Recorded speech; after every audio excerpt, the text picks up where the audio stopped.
Yine yeni bir metinle karşınızdayım. Ve size şey demiştim bir önceki videoda. Demiştim ki artık akademik üslupta yazılan metinlere ağırlık vereceğim. İşte o şekilde olan metinlerden biri daha. Daha önce de bir tane incelemiştik. Fakih Dayran'ın hayatından bahseden bir tane metin okumuştuk. Bu sefer de arkadaşlar ne okuyacağız biliyor musunuz? Anadolu Ajansı'nın bir tane haberini okuyacağız. Bakın kategori olarak Jiyan ile ilgili. Jiyan ne? Hayat, yaşam demek arkadaşlar.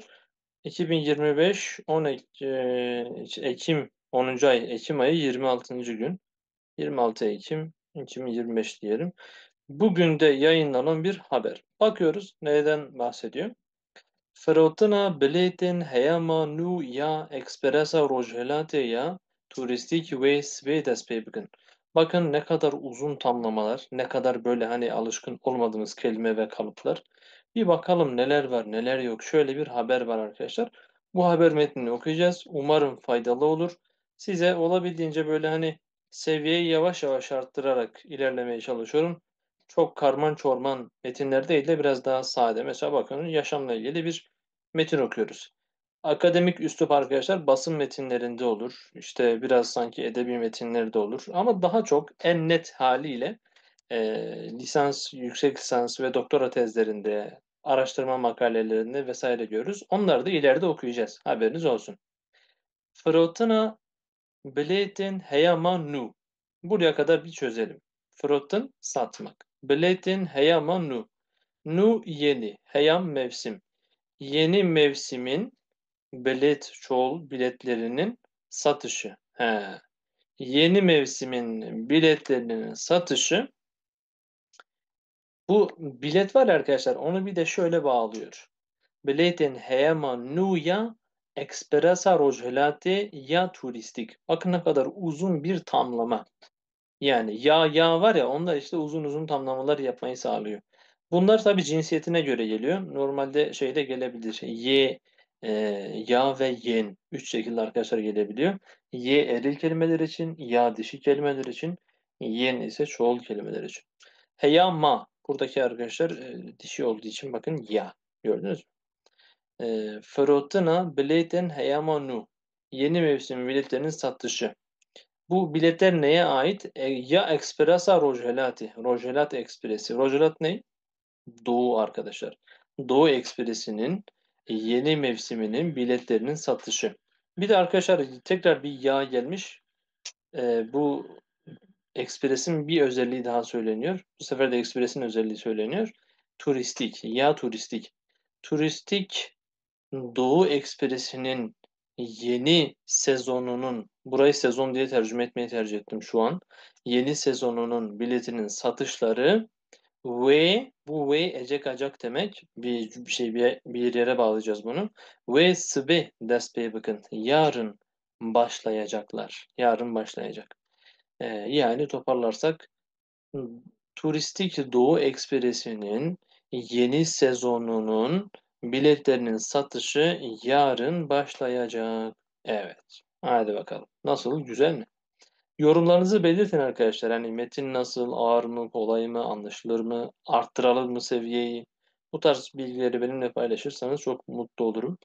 Evet.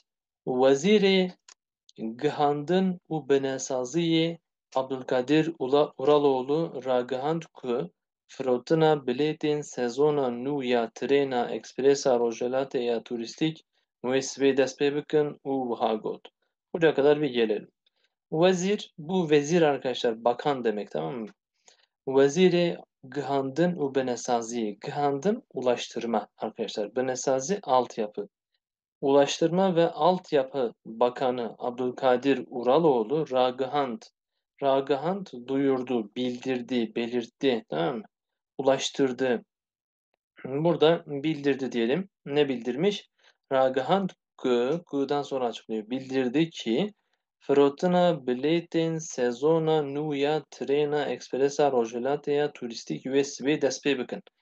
Bildiğim başlık arkadaşlar. Başlıkta neyden bahsetmişti? Yeni sezonun turistik Doğu Ekspresi'nin yeni sezonunun biletlerinin satışı yarın başlayacak. Vahagot ve Vahagot böyle dedi. demek arkadaşlar. Böyle dedi. Ne demiş?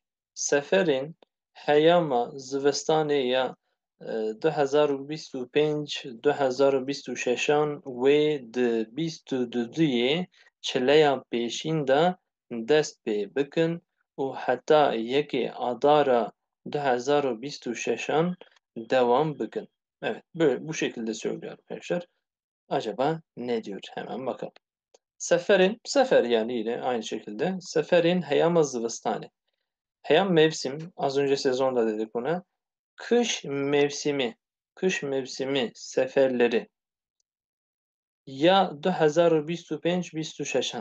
2025-26 2025-26'nın kış mevsimi seferleri ve bakın yine ecek acak arkadaşlar bir yere bağlayacağız bunu. Ve de biz düdüye çileya peşinden. Biz düdüye çileya peşin Aralık'tan bahsediyor arkadaşlar. Çileya peşin Aralık ayı. Aralığın 22'sinde biz düdüye çileya peşin. Düdü ye keşke buraya bir de ye koysaymış. Ye eksik. Biz düdüye çileya peşin de 22 Ekim 22 Aralık'ta dest pê bikin başlayacaklar û heta yekê Adara 2026'an devam bikin. Dest pê bikin başlayacak ve hatta kadar neye kadar? Yekê Adara 2026'an 2026 Mart'ının birine kadar devam edecekler. Neyi? Seferler. Kış sezonu seferleri.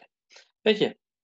Wezîr Uraloglu di daxuyaniya xwe ya nivîskî de derbarê seferên heyama nû ya trêna ekspresa rojhilatê ya turîstîk de agahî da. Bakalım. Bakan Uraloğlu di daxuyaniya xwe ya nivîskî. Bu dahviyani arkadaşlar açıklama, tamam mı? Açıklama, bildiri bu şekilde hani anlam verebiliriz. Dahviyaniya hoyan niviski. Niviski yazılı arkadaşlar. Yani bu bildirinin bir sıfatı söyleniyor. Dahviyaniya ho kendi bildirisi, yan niviski yazılı olan kendi bildirisi. Şöyle toparlayacağız. Dahviyaniya hoyan niviski de yazılı açıklamasında, yazılı bildirisinde derbari. Derbari arkadaşlar şey demek, hakkında demek. Derbari tabii bize bir de ne lazım arkadaşlar? Bir de bize e, da lazım. O da burada. Gördünüz mü? Da ta nerede? Derbari burada. Da ise ta nerede? Derbari mın da mesela benim hakkımda. Derbari de da senin hakkında. Evet, Derbari Seferin Heyamanu yeni sezonun seferleri hakkında ama bu yeni sezon neyin yeni sezonu? Ya Trena Expressa Rojhelate ya turistik. Yine bakın uzun tamlama. Ya turistik olan. Turistik Doğu Ekspresi treninin yeni sezonunun seferleri hakkında. Ne olmuş bu seferler hakkında? Şuraya kadar geldi ya. Buraya kadar geldiğinde dediğim şekilde şu anlamı veriyoruz. Turistik Doğu Ekspresi treninin yeni seferleri hakkında Bakan Uraloğlu yazılı açıklamasında, yazılı bildirisinde ne yapmış? Agahida arkadaşlar. Agahi bilgi demek, agahidan bilgi vermek. Agahida bilgi verdi. Pekala, geçiyoruz. Uraloğlu ani zaman. Trena ku ji sala 2019 û vir ve bi hezaran geştyarên herêmî û biyanî re mazûvanî kiriye wê mîrata çandî, bedewiyên siruştî û rewşa dîrokî ya Tirkiyeyê li ser rêhesinê dîsa bide nasîn û bal kişand ser salnameya seferên trenê. Şöyle süper bir cümle. Uzun uzun bir cümle. İşte kastettiğim şey buydu arkadaşlar. Akademik üslupta olan metinlerde çok uzun cümleler olur.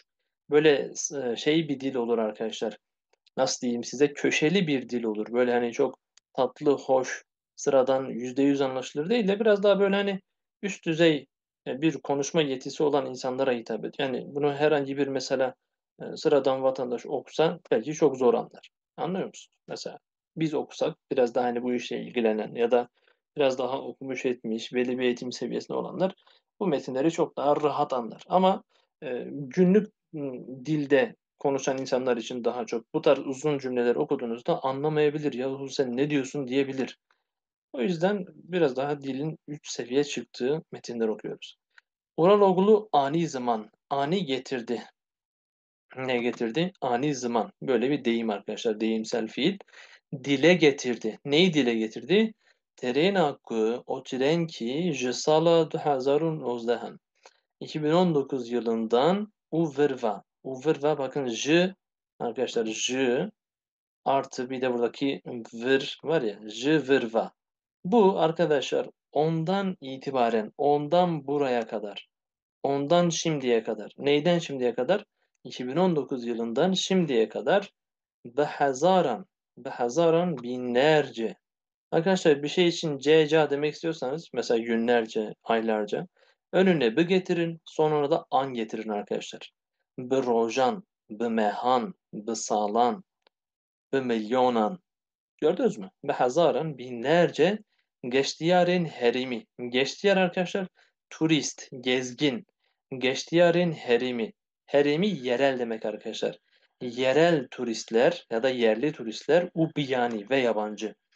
Yerli ve yabancı turistler. Binlerce yerli ve yabancı turistlerin bakayım bıra mazuvani kriye. Ha, bıra'yı görelim bir arkadaşlar. Bıra. Bıra. Ne demek? Toparlayacağız şimdi. Bıra normalde ile demek. Bihazaran geçtiyarin herimi ubiyanira binlerce yerli ve yabancı turist ile turistlere diyelim daha çok çünkü devamındaki fiilden belli oluyor. Mazuvani kriye. Mazuvani kriye arkadaşlar misafirperverlik etmek demek. Onları ağırlamak, misafir etmek demek tamam mı? Mazuvani kriye ve mirata çandi. Ve ecek acak yine. Mirata çandi. Mirat arkadaşlar miras. Mirata çandi kültürel miras. Bedeviyen sıruşti. Bedevi güzellikler. Sıruşti doğal. Doğal güzellikler. Bu Ravşa Diroki. Ravşa Diroki tarihsel durum arkadaşlar. Ya da tarihsel konum mu demek istiyor acaba? Bu metnin belki de Türkçesi de vardır arkadaşlar. Anadolu Ajansı'nın sitesinde ona bakabilirsiniz. Ravşama durum demek. Tarihi durumu. Bunların hepsini işte bir yere bağlıyor. Türkiye'ye ya Türkiye'ye. O zaman şöyle parça parça gideceğiz. Türkiye'nin tarihi konumu, doğal güzellikleri, tarihi kültürel mirası ecek acak. Ne olacak? Liser rihasını, liser rihasını demir yolu üzerinde Disa yine Bedennasin tanıtacak. Gördünüz mü arkadaşlar? Bu ecek acakı buraya bağladık. Bedennasin. Bakın şimdi bir daha okuyalım. Ve mirata çandi Bedeviyen sürüşti. U Ravşa Dirokiya Türkiye'ye leser rihasene Disa Bedennasin. Evet. Gördünüz mü arkadaşlar? U Balkışant ve dikkat çekti. Arkadaşlar dikkat çekti. Tamam mı? Balkışant dikkat çekti. Neye dikkat çekmiş? Ser üzerine, neyin üzerine? Salnamaya seferin treni. Seferin treni arkadaşlar. Bu arkadaşlar salname yıllık demek tamam mı? Yıllık belge, yıllıkları. Trenin seferlerinin yıllıkların üzerine dikkat çekti arkadaşlar. Ya da yıllık programı da diyebiliriz salnameye. Yani bu tarz anlamlara gelmesi mümkündür. Şimdi bir toparlayalım. Birazcık dağınıklık olduğunu farkındayım. Uraloğlu dile getirdi. Neyi dile getirdi?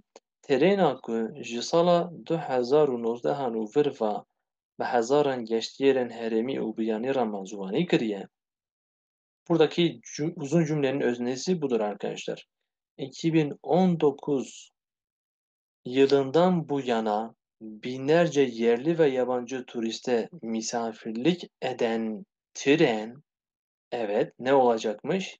Türkiye'nin tarihsel durumunu, konumunu, doğal güzelliklerini, kültürel mirasını demir yolu üzerinde Le Serrihas demir yolu üzerinde yine tanıtacak. Bedenasin yine tanıtacak. Ubal Kışant ve dikkatleri çekti. Neye dikkatleri çekmiş? ser sallamaya seferin treni. Trenin yıllık seferlerinin ya da diyelim sefer yıllıklarının üzerine, seferlerinin yıllık programı üzerine dikkatleri çekti. Evet, umarım anlaşılıyordur. Vezir Uraloğlu Vahagut. Bakan Uraloğlu böyle dedi. Vaha böyle demek arkadaşlar. Vısa ise öyle demek. Vahagut böyle dedi. Ne dedi? Seferên ekspresa rojhilatê ya turîstîk yên heyama zivistanê ya 2025 û 2026an wê di 22 çileya pêşîn de dest pê bikin û heta yekê adara 2026an devam bikin. Yukarıda okuduğumuz cümleydi arkadaşlar. Bakın şu cümle var ya, bunu aynı aktarmış. Şimdi yine de okuyalım ama problem yok. Bakan Uraloğlu şöyle dedi. Ne dedi? Ee, Doğu Ekspresi'nin seferleri, turistik Doğu Ekspresi'nin seferleri yine bir bakın aitlik yapıyor arkadaşlar. Yen. Gördünüz mü? Bahsettiğim yen buydu. Yen. O seferler ki yen heyama zıvıstani. Kış sezonunun seferleri. Şöyle bağlayalım. Turistik Doğu Ekspresi'nin kış sezonu seferleri, evet, ne olmuş bunlara? Tabii bu hangi kış sezonu? 2025-26'nın kış sezonunun seferleri. Ve ecek acak ne olacak? The Bistüdüdüye Çileyan peşinde. 22 Aralık'ta Dest Beybikin, Dest Beybikin başlamak demek. Başlayacaklar o seferler. 2025-26'nın kış sezonunun seferleri başlayacakmış. Ne zaman? Aralık ayının 22'sinde başlayacak. Arada acaba Ekim mi dedim yanlışlıkla? Ekim değil de Aralık, affedersiniz. Çileğe peşin Aralık. Çileğe peşin ise Ocak oluyor arkadaşlar. Dest pê bikin başlayacaklar. O hatta yeki adara 2026'an devam bikin. 26'nın Mart'ının birine kadar devam edecekler seferler. Trename, trenimiz ve yine ecek acak.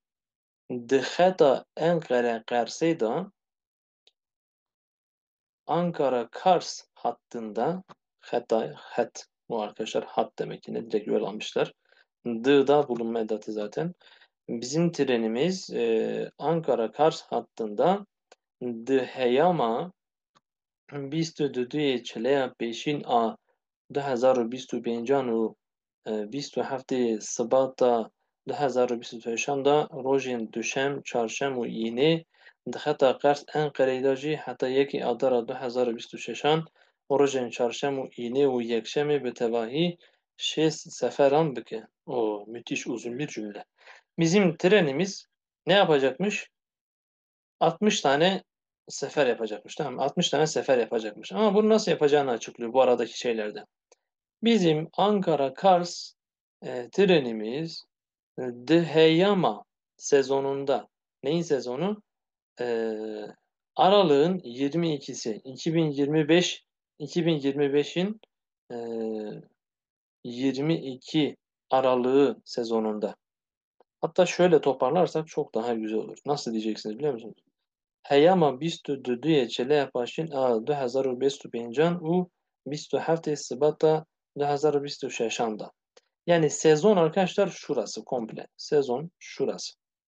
Tamam, şöyle diyelim. Şimdi böyle bir tercüme edelim. Bu sezon ne zaman başlayıp ne zaman bitiyormuş? 22 Aralık 2025 ve 27 Şubat 2026 sezonunda. Bakın nasıl toparladık. Evet, bu sezonda bizim Ankara-Kars hattımız, trenimiz Ankara-Kars hattımızda 22 Aralık 2025 ve 27 Şubat 2026 sezonunda Rojen Düşem, Çarşemu İğni. Düşem pazartesi, Düşem pazartesi, çarşamba, İn ise cuma. Yani neymiş? Günleri, Rojen günleri demek. Hangi günler, ne günleri? Pazartesi günleri, çarşamba günleri ve cuma günleri. Pazartesi, çarşamba ve cuma günleri bizim Ankara Kars hattımız. Bu bahsettiğimiz uzun sezonda Dıheta Kars Ankara'yı da Kars Ankara hattında da yani az önce Kars'a gidişi şimdi de Kars'tan gelişi söylüyor. Bu sezon arasında bunların hangi günler hizmet vereceğini söylüyor. Rojen, Düşem, Çarşembu, İğne. Ankara Kars treni hattı bu bahsedilen sezonda pazartesi, çarşamba ve cuma günleri Kars Ankara hattında ise o hatta da hatta yeki adara da hazaru bisu şeşem. O hatta ise arkadaşlar 2026'nın 1 Mart'ına kadar Rojen Çarşem, çarşamba günleri. Bu iğne. Çarşamba ve cuma günleri bir de bir gün daha varmış. Rojen Çarşem iğne u yekşemi. Rojen Çarşem iğne u yekşemi. Çarşamba, çarşamba, incuma, yekşem ise arkadaşlar pazar günü. Çarşamba, cuma ve pazar günleri Kars Ankara hattında da 1 Mart 2026'ya kadar çarşamba, cuma ve pazar günleri betevahi toplamda, bütünü yani bütün halde toplamda şest seferan bike 60 sefer yapacak. Ne kadar uzun bir cümleye ben okurken sıkıldım. Vallahi billahi bak. Bundan önce okuduğumuz hikaye metinleri çok daha keyifliydi. Yani akademik üslupta yazılan metinlerin böyle bir sıkıcılığı var. Haberiniz olsun. Bundan sonra biraz böyle gidecek. Ama işin güzel tarafı uzun cümleler kurabilmeyi göreceksiniz. Kalıplar, akademik üslupta olan kalıplar, ifadeler bunları göreceğiz. Peki, Uraloglu dahuyant. Uraloglu belirtti. Dahuyani da bu da belirtti demek. Dahuyant bu da belirtti demek arkadaşlar. Belirtti, açıkladı, bildirdi. Dahuyant ku bildirdi ki tren ve betene dimenin leserrena çanda bajaran jî bi rêwiyan beden nasîn û wiha devam kir. Uraloglu bildirdi ki, açıkladı ki neymiş? Tren ve ecekacak ne olacakmış? Tren bteni. Bakın bteni sadece, yalnızca demek arkadaşlar. Tren yalnızca dimenin liserri na. Liserri yol üstünde. Dimen görsel, görüntü. Yol üstündeki görseller yalnızca yol üstündeki görseller ile değil ya da yalnızca yol üstündeki görselleri değil, Çanda Bajaran şehirlerin kültürlerini de Çanda Bajaranji şeylerin kültürlerini de Breviyan yolculara Breviyan beden nasin. Arkadaşlar dan nasin b ile kullanılır. Dan nasin tanıtım demek, tanıtmak demek. Bu da b ile kullanılır. Kim kime neyi tanıtıyorsa onu b ile belirtiyor. Mesela ez bite dedim nasin. Ben sana tanıtıyorum. Breviyan yolculara beden nasin tanıtacak. Toparlayalım. Uraloğlu Dakuyant. Uraloğlu bildirdi, açıkladı.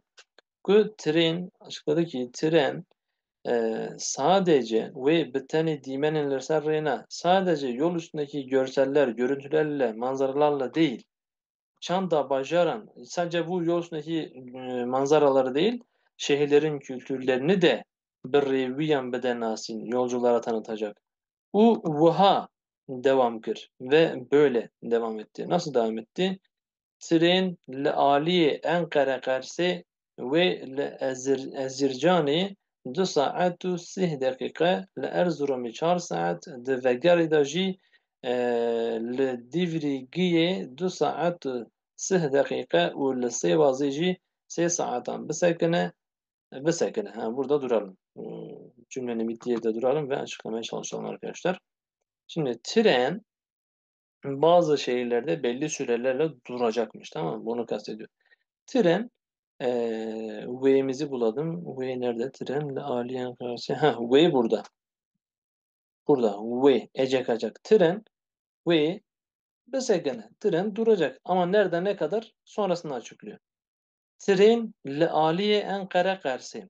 Tren Ankara Kars tarafında, Ali taraf demek. Ankara Kars tarafında ve ecekacak ne olacak? Bir şekilde duracak. Nerede? Le Ezircanê 2 saat û 3 dakika. Erzincani. Erzincan'da 2 saat ve 30 dakika. Sıh dakika. Le Erzurum'e 4 saat. Erzurum'da 4 saat. Dveger'da jî D'da gördüğünüz gibi D'da bulunma. Dveger. Veger dönüş demek. Dveger'da jî dönüşte de li Divrigiye. Divrigi'de li Divrigiye 2 saat ve 6 dakika. 2 saat ve 30 dakika ul Sivas'e jî 3 saaten. Ve Sivas'ta da 3 saat bisekine duracak. Ne kadar uzun bir cümle ya.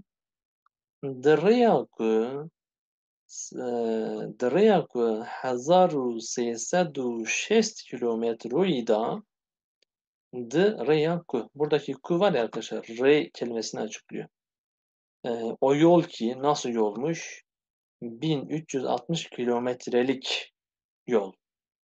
Liki veren şey ne? Kilometroyi. O sondaki i var ya. Bu anlamı o veriyor arkadaşlar. Lik anlamını. O zaman şöyle söyleyeceğiz. 1360 kilometrelik yolda tevi sekanandını. Tevi dahil ile beraber.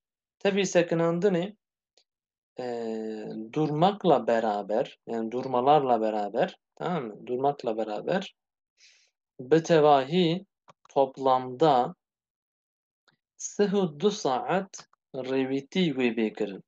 Sıhhu 2 saat 32 saat reviti yolculuk ve bekirin yapılacak. Ku çiyayen beberfe nıhumine ki çiyayen dağlar, o dağlar ki beberfe bu ile demek biliyorsunuz arkadaşlar. Berfe kar ile nühumine gizlenmişler. U cihendirokiyen vek kartpostale ve benditin. Cihendiroki tarihsel yerler, tarihi yerler ki o nasıl yerler? Vek post dilim dönmedi.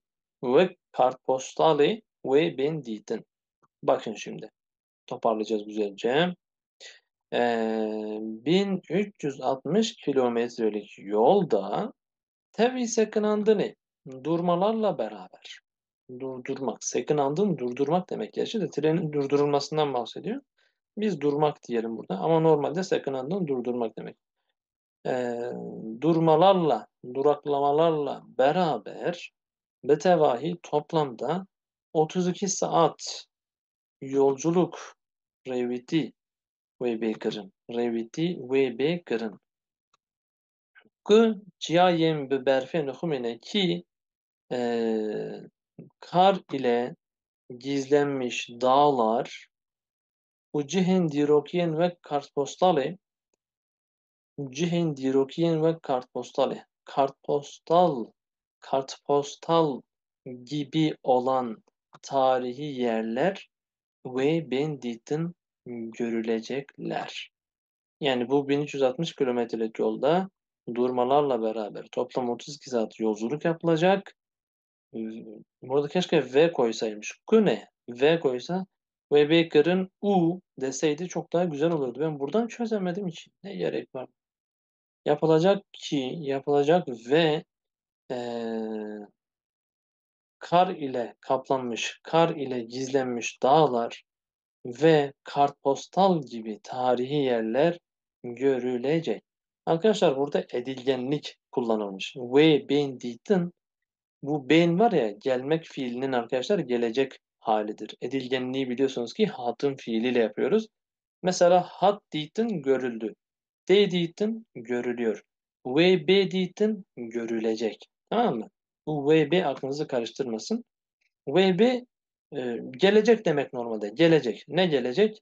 E, Reviti VB yolculuk gelecek. Öyle mi diyeceğiz? Hayır. Böyle tercüme edilmez. Çünkü bu edilgenlik yapmak için kullandığımız özel bir kalıp. O zaman yolculuk yapılacak diyeceğiz. Tamam mı? Örneğin film çekilecek. Ve film bekışandın. Ve film bekışandın. Film çekilecek diyorum ben. Film hat kışandın. Film çekildi.